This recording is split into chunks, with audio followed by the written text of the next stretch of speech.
అండి very good morning. ఈరోజు మనం తెలంగాణ డిఎస్సి హెచ్జిటి తెలుగు మీడియంకి సంబంధించిన ఎక్స్పెక్టెడ్ కట్ ఆఫ్ అయితే చూద్దాం. మనం ఈ ఎక్స్పెక్టెడ్ కట్ ఆఫ్ అనేది రెస్పాన్స్ షీట్ని బేస్ చేసుకొని నేను నిర్వహించిన సర్వేని బట్టి అయితే చెప్తున్నాను. మనం భద్రాద్రి కొత్తగూడెం డిస్టిక్కు సంబంధించిన ఎక్స్పెక్టెడ్ కట్ ఆఫ్ అండ్ పోస్టులు అయితే ఒకసారి చూద్దాం బ్రీఫ్గా. మనకు 268 పోస్టులు అయితే ఉన్నాయి. మనకు టోటల్ అప్లికేషన్స్ వచ్చేసి 2704 అయితే అప్లికేషన్స్ వచ్చినాయి. మనకు 1:10 అయితే కాంపిటీషన్ ఉంది. ఒక పోస్టుకు 10 మంది అయితే పోటీ పడుతున్నారు.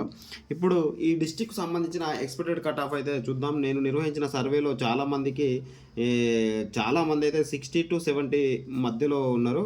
60 to 65 మధ్యలోనే ఉన్నారండి. మనకి ఈ డిస్టిక్ నుండి ఓపెన్ కట్ ఆఫ్ వచ్చేసి ఓపెన్లో అయితే 70 ప్లస్ మార్క్స్ ఉన్న వాళ్ళందరూ ఓపెన్లో వెళ్ళిపోతారు.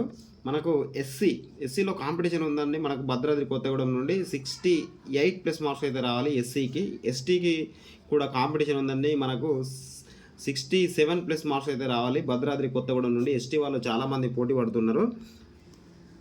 మనకు ఇప్పుడు బీసీఏకి వచ్చేసి మనకు కొద్దిగా కాంపిటీషన్ 67 మార్క్స్ వచ్చిన వాళ్ళు హోప్స్ అయితే పెట్టుకోవచ్చు. బీసీబీలో వచ్చేసి మనకు 69 ప్లస్ మార్క్స్ అయితే రావాలండి. తర్వాత బీసీసీలో కాంపిటీషన్ లేదు. మనకు 50 to 60 మధ్యలో వచ్చిన వాళ్ళు అయితే హోప్స్ అయితే పెట్టుకోవచ్చు. తర్వాత బీసీడీలో మనకు ఆల్మోస్ట్ 69 ప్లస్ మార్క్స్ ఉన్న వాళ్ళైతే హోప్స్ అయితే పెట్టుకోవచ్చు. బీసీఈలో వచ్చేసి అసలు కాంపిటీషన్ లేదు. బీసీఈలో 55 ప్లస్ మార్క్స్ ఉన్న వాళ్ళైతే హోప్స్ అయితే పెట్టుకోవచ్చు. ఎకనామికల్లీ వీకర్ సెక్షన్ ఈడబ్ల్యూఎస్ వీళ్ళకైతే 60 ప్లస్ మార్క్స్ ఉన్న వాళ్ళైతే హోప్స్ అయితే పెట్టుకోవచ్చు.